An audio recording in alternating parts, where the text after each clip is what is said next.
sehat pemirsa. Nah langsung nih saya tagih nih ya. Tiba-tiba menjadi ini simsalabim jadi ibu hamil ya. Gimana nih dok kalau misalnya ibu hamil cara bernafasnya mengaturnya? Silakan dok. Atau aku aja yang ini ya. Aku udah berpengalaman ya. Dokter Haikal dia duduk aja tegak banget. Ibu hamil nggak bisa kayak gitu ya. Nih gini, ibu hamil harus duduk nempel ya kan dok ke belakang, terus itu nyandang, harus relax nomor 1 ya. Terus gimana dok? Kemudian kita mengatur nafas ya, yang penting biasanya kalau hamil apalagi mau melahirkan kita tuh gampang panik ya. Ini udah perut berasa, gimana nih nafasnya? Nah, yang penting atur nafas, atur nafasnya dengan kita menarik nafas melalui hidung, kemudian membuang nafas melalui mulut dengan mulut mencucu, waktunya lebih lama 1:2 ya. Coba kita praktekkan. Silakan dok. Ibu, nah saat ini hamil, harus dilepas kan jadi hamil ya. Iya, ikatnya lepas. Ini juga harus lepas nih. Kan kalau misalnya ikat pinggang itu ibu hamil nggak mungkin juga pakai ikat pinggang ya. Oke, gimana dok? Kita mesti rileks ya untuk latihannya. Coba kita atur nafasnya, tarik nafas melalui hidung, buang nafas melalui mulut, mencucu. Ini mesti perlahan dok ya. Nah untuk posisi perutnya itu gimana? Ya, Ibu. Relax saja. Oke, sudah kita ulang lagi 2-3 kali ya. Tarik nafas melalui hidung, buang nafas melalui mulut. Ini berapa kali dok dilakukannya? Sebenarnya sih ini kalau kita lagi panik bisa dilakukan sering ya gitu. Jadi ini juga latihan nafas yang penting untuk saat kita serangan asma mendadak gitu ya. Jadi misalnya lagi ini tiba-tiba dalam posisi berdiri kita juga bisa lakukan. Nah, ibu hamil kita rutinkan 5-10 menit setiap hari. Kita lakukan latihan pursed leaf breathing.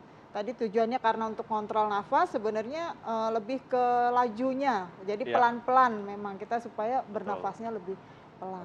Gimana Ibu? Lebih rileks? Menjadi enak ya tenang, tapi biasanya kalau udah di hari H, kita mau lahiran lupa. Karena panik ya. Itulah pentingnya latihan ya.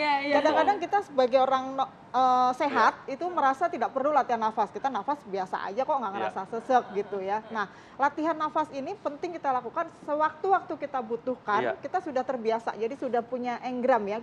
Otak kita tuh sudah otomatis akan melakukan itu. Itulah pentingnya latihan buat ibu hamil sebelum dia fase melahirkan. Jadi kita nggak akan ajarin pas lagi mau pembukaan gitu. Udah nggak mungkin itu. Jadi otomatis dok ya. Nah, jujur nih dok, selain latihan nafas, apakah ada olahraga yang membantu untuk meningkatkan kesehatan paru?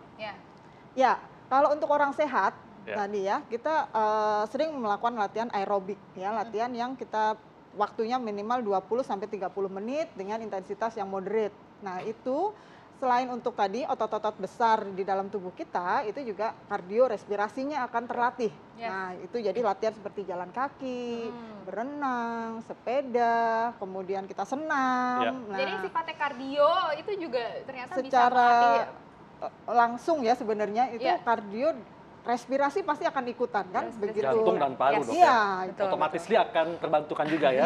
Karena kan jantungnya waktu berdetak cepat itu kan sinyal supaya oksigennya masuk. Nah, untuk oksigen itu yang kerja paru kan, paru akan. Nah, itu membantu masukkan. Nah, ini tadi udah ibu hamil udah, untuk orang sehat udah. Nah, sekarang dok kalau misalnya tips, kita minta tips kalian untuk orang sehat dan juga orang yang mungkin udah punya kondisi tertentu di paru-parunya. Itu mungkin juga bisa latihan nafasnya seperti apa, harus rutinkah, terus kapankah kita akan kembali gitu ya, mendapatkan fungsi paru yang normal dan sebagainya. Mungkin dokter bisa, silakan dok dirangkum dan diberikan tips untuk kita. Silakan dok. Baik.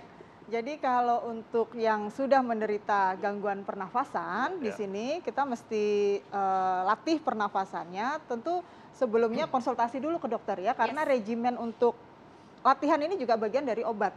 Jadi kita mesti melakukan pemeriksaan dulu. Kayak tadi olahraga kardionya. Untuk orang sakit tentu nggak bisa langsung 30 menit digeber gitu ya. Jadi kita akan lakukan pemeriksaan terlebih dahulu.